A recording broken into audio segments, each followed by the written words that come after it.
Hey YouTube, my name is Danielle Cirino and thank you for watching another episode of Real Talk with Single Moms. Today I am interviewing Mon-Jay, who is the founder of Make Me More, which is a nonprofit, and she has a mission trip to Liberia coming up. She's a single mom doing things in the community, and I'm so happy that you wanted to interview with us and just share your single mom journey. So can you tell me a little bit about yourself and your journey as a single mom?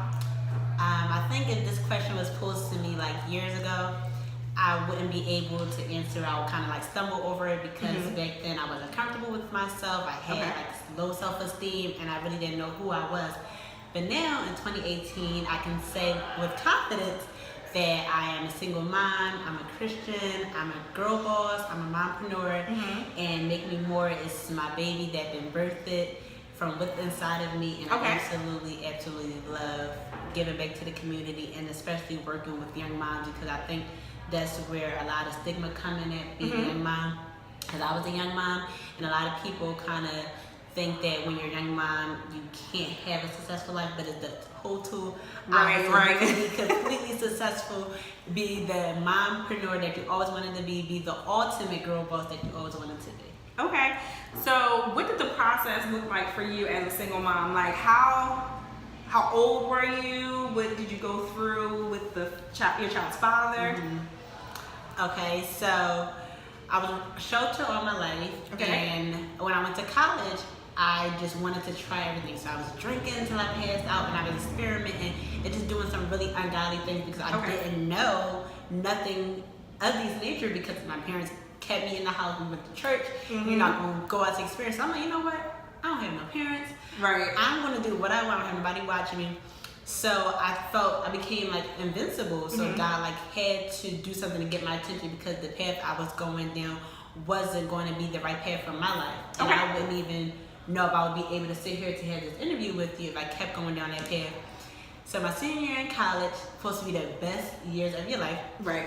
Total opposite for me. It was my most depressed year for me.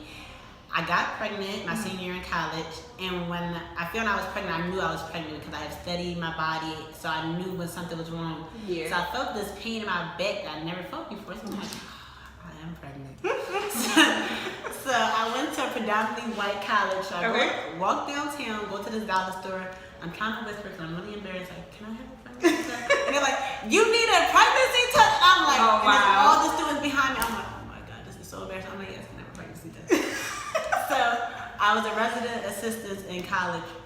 So I go in the bathroom, I'm taking this test, and I'm like, all my friends would say, Jay, like, you're such a crybaby. So I'm in the bathroom, I take this test. It wasn't even like a whole like cup full. It was just a drop. As soon as the drop went on the stick, it was like positive. I'm like bawling in tears, screaming. All the girls come running like, Jay, what is wrong? I couldn't even formulate the words because I was like, wow, like I'm like real like pregnant. Like this is not like, okay, take the test too. Like I'm really pregnant. So I called his dad. I'm like, hey, can I talk to you? So I'm so dramatic. I'm walking across campus with these dark shades on my face. And he's like, Jay, what is wrong with you? So I'm like, couldn't talk. We in the elevator ride was so awkward. I was silent the whole time. And I get in his room and I'm like, bawling. I'm like, we messed up. Like, we really made a mistake. We really made a mistake. He's like, Jay, what are you talking about? I'm like, I'm pregnant. And he looked at me and just walked out. And he was crying. So I'm like, okay. So then I left because I'm like, okay, he left, so let me leave too. So then he called me afterwards and was like, Jay, whatever you want to do, like I support you. So abortion was never the like route for me, and people are always shocked when I tell them my route. I wanted to give the baby for adoption. Like I had thoroughly looked into it. I looked into adoption centers, and people were like, well, how can you carry a baby and give it up? I'm like, because I don't think I'm ethically prepared to be a mom yet. Right. I'm still trying to figure my life out. I'm trying to graduate college and you tell me I gotta be a mom. I don't think I would be the best mom right now. So his dad is like infuriated. He's like, are you serious? Are you really gonna get my child up for adoption? And I'm like, yeah, like that's what I'm thinking about. So it became from him being supportive to him completely going ghost. Like he was nowhere in the picture. He started telling everybody the baby wasn't his. It became complete like stressful, and my depression just grew deeper and deeper because I was sad. I was a senior in college. My mom and dad were 2 hours away. It was times I'm staying up all night broken the front desk, being an RA, trying to finish our papers and assignments, in so much pain, and his dad is out on campus at parties and stuff, and I'm like just sad and depressed, and that's the time you're supposed to be happy when you're pregnant. Right. He didn't want to touch my stomach. He never felt the baby kick. Wow. He only came to one doctor's appointment, and that really drew a wedge between us because I'm like you were my friend before anything, and soon I get pregnant, you just turn your like a complete 360. So then I graduated. The first year was like the worst year ever. I used to like cry out to God, like driving my car. Josiah would be in the bed crying. That's my son's name. Mm-hmm. I'm crying too. We're both crying together. And my mom was like, "You have to get it together. Like if you do not get yourself together, this baby's gonna like." My mom was not strong. She always crying because I was just so depressed, and I really had to sit down and evaluate the younger version of me. That's the part of me I never healed, and I really had to go back and heal her because if I didn't heal her, I'll still be in this like depression. I'll still be crying all the time. I still wouldn't even want to hold him or breastfeed him because I still was like young. Right. 20. I wanted to go out, wanted to party, and I'm like, I can't. I had to get it together. So me and his dad, we argue all the time, and his dad was like, Jay, you need help. And when he said that, I was like, how dare you tell me I need help? Like, how can you see that I'm hurting?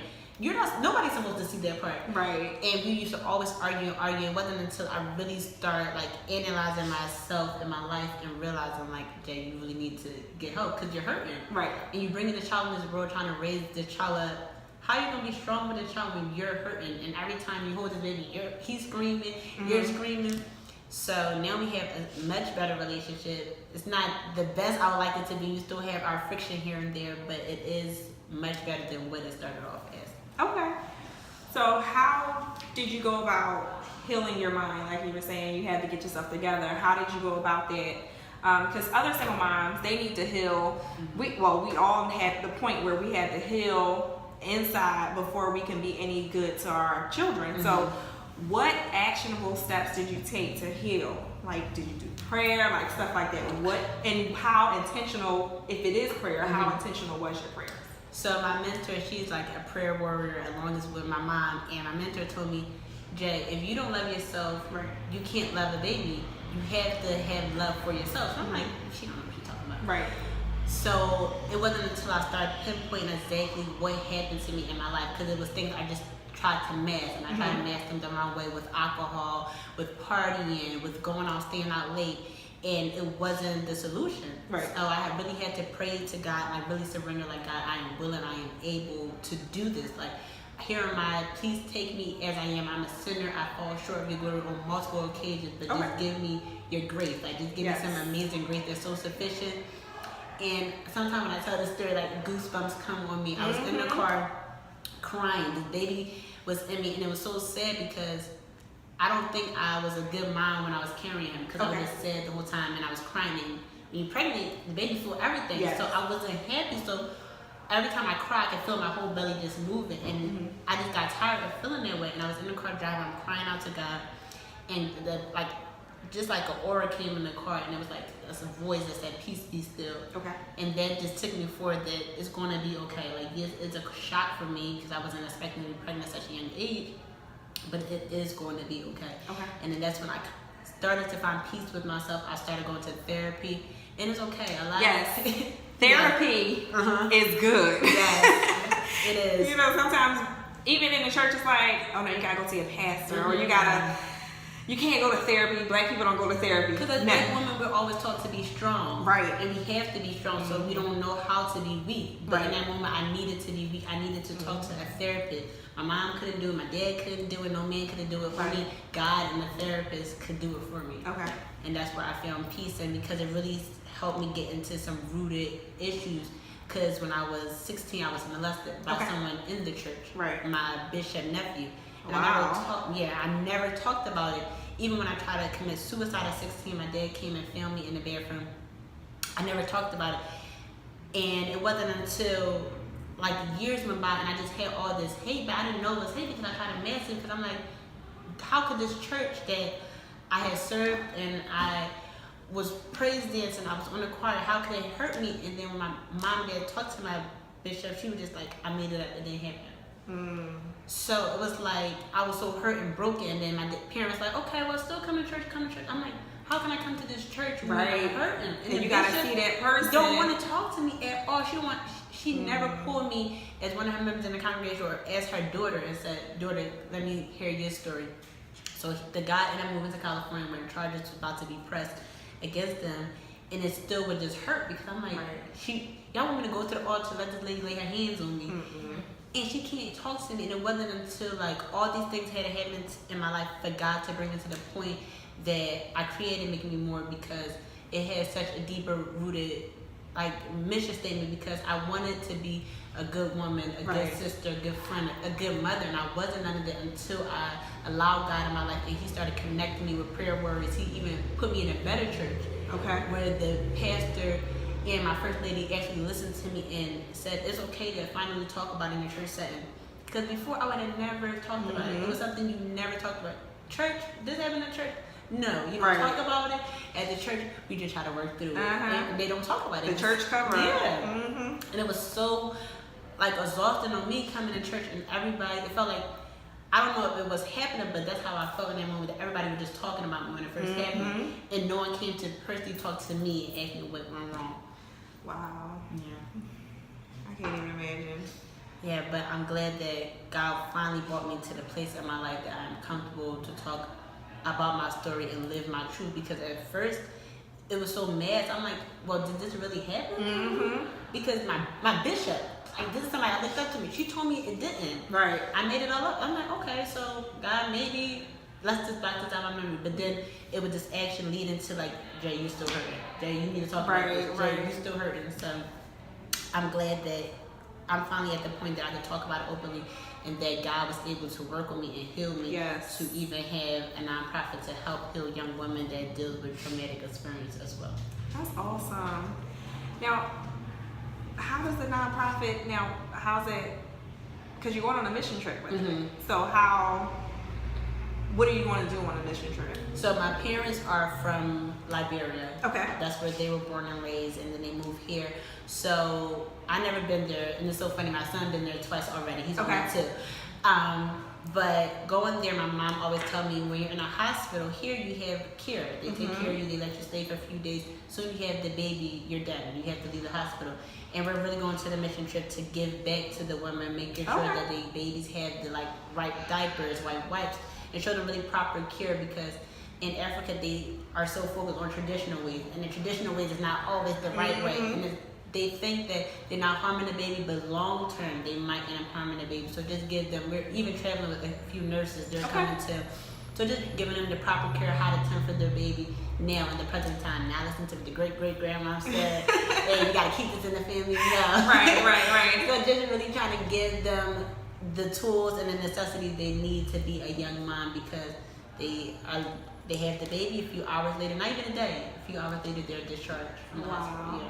So you're not even properly healed. Your body's still open, everything's still exposed. Right. So you want to rest after you have a baby. Woo!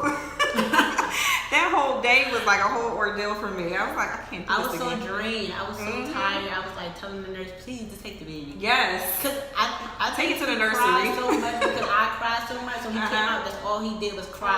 I just think he was broken. I'm like, oh my God, this baby's so broke. All he did was just cry. And then it was my fault because I put him through all that, because that's all he knew. So he came out, he's like, okay, this is my first time in the real world. All I experienced inside my mom's womb was tears and sadness. So he cried. Did your child's father help with the baby after you went home? So after him and his mom, they wanted to pay for DNA test. So the DNA test came back and it was his. And then everybody showered him. So you had to wait for all that? Yeah, I had to wait. And everybody showered him, and they started, oh my goodness, he looked just like him. I'm like, oh, you think? Now, yeah. Oh wow, this is where we're going. Because the mom, it wasn't even him per se. The mom would put in his head like, oh yeah, I have 3 kids, so I know the woman body. I know when you got pregnant. Miss, you don't know. You were not in the room with me and your son. Right. And then she took him to some doctor, and he was like, well, the doctor said you got pregnant so-and-so. How would a doctor know? Right. I was like, yeah. But it was like a complete 360 when the test came back. They sent me the test results like, yeah, the baby is ours, and we like to throw your baby shower. I'm like, it's okay. Like, I already had 2 already. My family threw me 2. It's okay. Like, wow. it's gonna be okay, yeah. So, what are 3 tips that you wish you had as a single mom? Well, as a 19-year-old going through college, what tips would you give other single moms? 3 tips. 1, make sure that you heal yourself. Yes. Make sure that you acknowledge where you were hurting at in your younger age, or even in the age you are now. Just make sure you acknowledge it. Don't keep trying to mask it, because eventually it will come to the surface and it'll be bigger than what you expected. It'll be overwhelming if you didn't take time to properly address the situation. Yes. 2, even if you're not like religion, spiritual, just make sure that you read your word or read whatever it is that keep you grounded and self-centered, because you need to hear from someone else, a higher being other than yourself. And 3, girl, you can do it. It's not the end of the world yet. This first initial shock is going to be like devastating, because not to even promote like having children out of wedlock, but it happens. Right. Life goes on. Your life doesn't stop. Don't let nobody tell you it's over. It sure don't. Like, I'm here with start a nonprofit. It doesn't stop. It doesn't. No. You can be everything and some if you just believe in yourself. If no one else believes in you, tell yourself every morning. Like Neo tells me, get up in the morning and say your affirmation. I'm like, okay. Affirmation is key. But yeah, definitely you can do it. Like your life is not over. So, what area of support do you think that all single moms need? If you, because I know a lot of people, they're not really close to their family, but find your local pregnancy center. Okay. It's pregnancy centers all over, and they help. I go to so many pregnancy centers to get donations, and their room is like filled with things that they want to give away, but no one. Wow, really? Yeah, but no one comes in to talk about it, because I don't know if it's like a pride thing to come and get free donations. But these pregnancy centers receive donations, and they are just in the room, and sometimes they even have like, as far as like milk and stuff, and aspires, because no one comes to get it. They have diapers, they have wipes, they have car seats, strollers. Make use of it in your community. It's all over. It's pregnancy centers that are willing and able, and you don't have to come in and sign a whole paper or tell your whole life story. Just come in, let them know like your situation. They'll probably ask you a few questions to make sure you're making good use of it. But they are willing and able all over the city of Philadelphia. Just type in your zip code and pregnancy centers will come up that are willing and able to help you. That's awesome. Are you going to use them for your mission trip? Yeah, so I work closely now with Hope Pregnancy Center and then Amion Pregnancy Center, and they have been a huge support with everything, especially because I never met these ladies. I just called them one day and I'm like, hey, so this is nonprofit, and they was like, okay, come on in. Right. They're really receptive in the city because their main focus is young mothers, and they want to make sure that young mothers and their babies are given their proper care and they're giving back to the community. Right, that's awesome. Well, thank you, Jay. Thank you, Xenia. I appreciate it. I really enjoyed our interview. I didn't really, when you said you wanted to be interviewed, I didn't see a lot on your Facebook page, but I'm so glad that you took the time to come in here and we were given the Greatness Center from Nehemiah. Thank you, Nehemiah. Thank you, Nia. Yes, we'll put his information in the description section, and I'll also put your GoFundMe page, the link in the description section. So thank you for staying tuned to another episode of Real Talk with Single Moms, Mompreneur Edition. If you like this video, please like, comment, and subscribe. Share it with other single moms or other just moms period, or other women, because we need to be empowered. We go through so much as the nurturer of our family, of our kids, and certain things we go through on our job that a lot of people don't understand. So we need to be empowered. So share this video, like, comment, and subscribe, and let me know if this helped you in any way. So thank you for tuning in, and see you next time. Bye. Bye.